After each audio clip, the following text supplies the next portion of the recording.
அனைவருக்கும் வணக்கம். நான் உங்கள் பென்னிபி பாலசிங்கம்.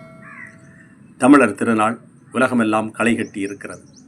இந்த நேரத்திலே கேரள மாநில அரசு, இடதுசாரி ஜனநாயக முன்னணி அரசு, கேரளாவில் உள்ள 6 மாவட்டங்களுக்கு தமிழர் திருநாள் தைத்திங்கள் நாளை விடுமுறை நாளாக அறிவித்து விடுமுறை விட்டிருக்கிறது. தலைநகரான திருவனந்தபுரம் மாவட்டம், கொல்லம் மாவட்டம், பத்தனந்திட்டா மாவட்டம், இடுக்கி மாவட்டம், பாலக்காடு மாவட்டம், வயநாடு மாவட்டம், இந்த 6 மாவட்டங்களுக்கும் அரசு விடுமுறை அறிவித்திருக்கிறது. உள்ளபடியே மகிழ்ச்சியாக இருக்கிறது. நான் அடிக்கடி சொல்கிறேன், கேரளாவிலே 50 லட்சம் தமிழர்கள் வாழ்ந்து வருகிறார்கள் என்று சொல்லுகிறேன். யாரும் அதை நம்புவதில்லை. இன்றைக்கு நீங்கள் கண்கூடாக பார்க்கிறீர்கள். 6 மாவட்டங்களுக்கு விடுமுறை என்பது ஒரு பெரிய ஜனத்தொகைக்கான விடுமுறை. அது வயநாடு மாவட்டத்தில் 3 தாலுகா இருக்குது. வைத்திரி, மானந்தவாடி, சுல்தான் பத்தேரி. இந்த 3 தாலுகாவில் குறைத்து பார்த்தால் கூட தமிழர்கள் மொத்தம் இருக்கக்கூடிய ஜனத்தொகையிலே கிட்டத்தட்ட 22 முதல் 25% வாழ்ந்து வருகிறார்கள் தமிழர்கள். அதனால் வயநாடு மாவட்டத்திற்கு விடுமுறை அறிவிக்கப்பட்டிருக்கிறது. பாலக்காட்டுக்கு வந்தோம் என்று சொன்னால், இன்னொரு காலத்திலே பாலக்காடு தமிழகத்தினுடைய ஒரு பகுதியாக இருந்தது. பாலக்காடு தாலுகா, மன்னார்காடு தாலுகா, சித்தூர் தாலுகா, பட்டாம்பி தாலுகா என்று சொல்லக்கூடிய 4 தாலுகாவில் தமிழர்கள் நிறைந்து கிடக்கிறார்கள். அதில் சித்தூர் நகரத்துக்கு போனீங்கன்னு வச்சுக்கோங்க, அந்த சட்டமன்ற தொகுதியில் தமிழர் ஒருவர் சுயேட்சையாக போட்டியிட்டால் குறைந்தபட்சம் 1 லட்சம் ஓட்டு வாங்கலாம். அந்த அளவுக்கு ஜனத்தொகை இருக்குது சித்தூர் சட்டமன்ற தொகுதியில். அதனால் பாலக்காடு மாவட்டத்திற்கு விடுமுறை விடப்பட்டிருக்கிறது.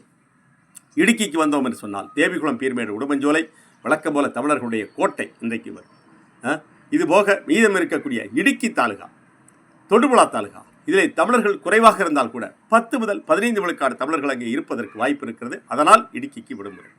இந்த பக்கம் வந்தால் பத்தனந்திட்டாவில் ராணி, கோணி, கோளஞ்சேரி, பத்தனந்திட்டா, இந்த 4 தாலுகாவிலும் தமிழர்கள் நிறைந்து கிடக்கிறார்கள். கோளஞ்சேரியில் தமிழில் பெயர் பலகை இருக்கும், போய் பாருங்க.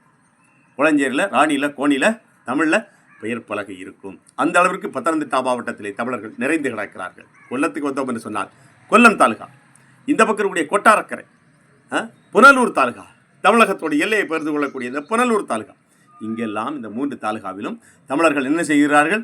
நிறைந்து கிடக்கிறார்கள். கூடுதலாக பத்தனாபுரம் நகரத்திலே தமிழர்கள் பெருவாரியாக இருக்கிறார்கள். கணக்கெடுப்பு நடத்த சொல்லுங்கள். அதுபோல் திருவனந்தபுரம் மாவட்டத்திலே திருவனந்தபுரம் தாலுகா, நெய்யாற்றின்கரை, நெடுமங்காடு, காட்டாக்கடை, இந்த 4 தாலுகாவிலும் தமிழர்கள் பெருவாரியாக இருக்கிறார்கள். அதனால் திருவனந்தபுரம் மாவட்டத்திற்கும் கேரள மாநில அரசு என்ன செய்திருக்கிறது? விடுமுறையை அறிவித்திருக்கிறது. மொத்தம் இருக்கக்கூடிய 14 மாவட்டங்களில் 7 மாவட்டத்திற்கு விடுமுறை விடப்பட்டிருக்க வேண்டும்.